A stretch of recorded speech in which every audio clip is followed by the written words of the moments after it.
and no errands against it. Thank you. Thank you for that, Jane and Lynette. Peter, you're up.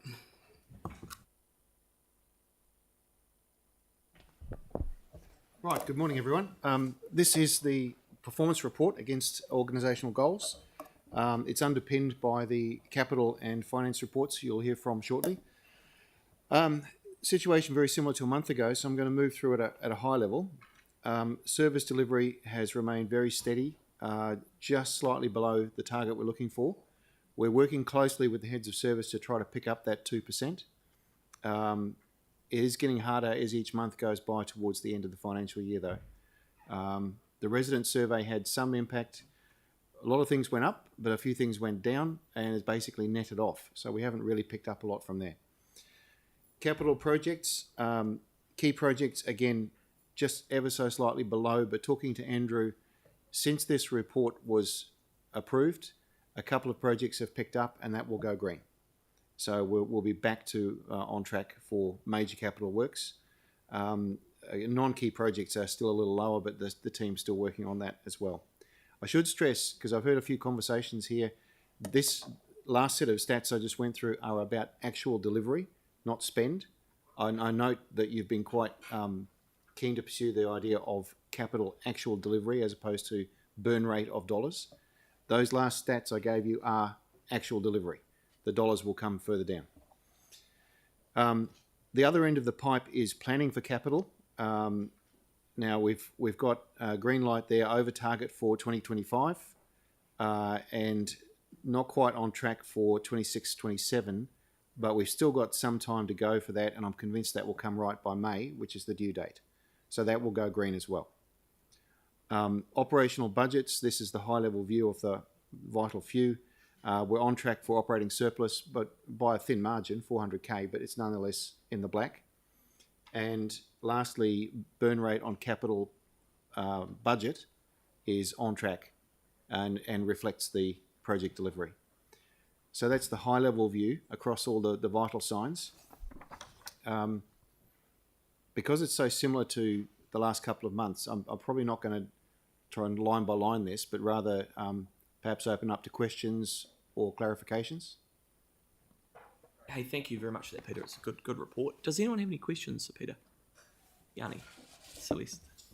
Oh, yeah, thank you. I guess it would just be good to get on page 46. Is it possible to get a memo around what the reviews of actuals to inform areas for improvement are with the parks, heritage and coastal environment? This is particularly around the RSO's satisfaction with our sports fields and our community satisfaction with the community parks.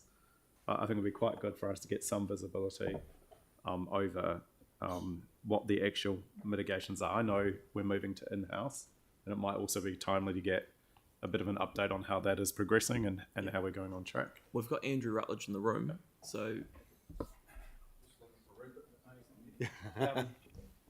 I'm happy to get the information in a memo if that's easier.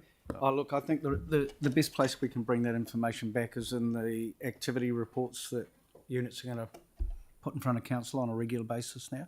So we haven't had, no one's had the chance to look at the detail of the surveys yet.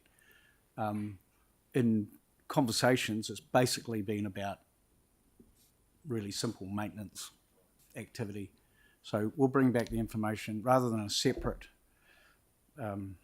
information flow. Yeah, I'd suggest that we do that in those regular. I think Yanni makes a good point though, and I'd be quite keen for us to get an update as a council on the implementation of the new in-house maintenance. Sure. So I think that was also going to be a key part of that first report from Parks. When is it due to come back? Do we know? I'm not. There is a draft order. I think Transport was going to do the first update, and then it was followed by Parks. Okay, I guess I'm just concerned, particularly because we're in the switch over to the winter sports. Yep. That there is a bit of a time sensitivity around this. Look, I am going to advocate here. We are very active and very stretched. We've got to mobilise the new activity. We've got all the submissions starting to come in. Right. Yeah. The timing of this needs to be carefully considered in terms of the pressure it's going to put on staff. So I guess taking Yanni's points, which I think are valid, what I'd be quite keen to do is if you can go and have a think about the timing of that then. Sure. But what we want as a council is assurance that the Okay. where the in-house maintenance is ready to go when we're contracted to do it. How about we do that in a simpler workshop briefing type Definitely. arrangement? Yep, absolutely. Okay, Yanni, have you got any more questions? Thanks, Andrew. Thanks. The second one was in regards to the noise control and the customer service responses. Are we tracking the impact of COVID on our workforce? Because it seems when you look at both the noise complaints not being responded to within the hour, and you look at the call centre phones not being answered in the time that we should, I do wonder what impact things like COVID has had on the organisation or on our contractors.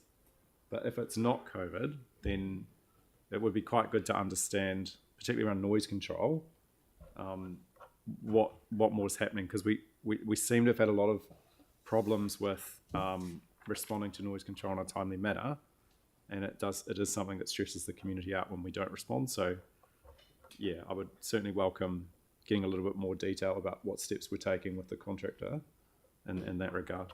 I'm happy to follow that up with Tracy. She did respond last time that they were working with the contractor on logistical basis rather than a COVID or illness-based root cause. So I'll get an update from her about how that work is going with the contractor, and the same from the service centre. Yeah. Okay. Okay. Thank you. Okay, cool. Celeste?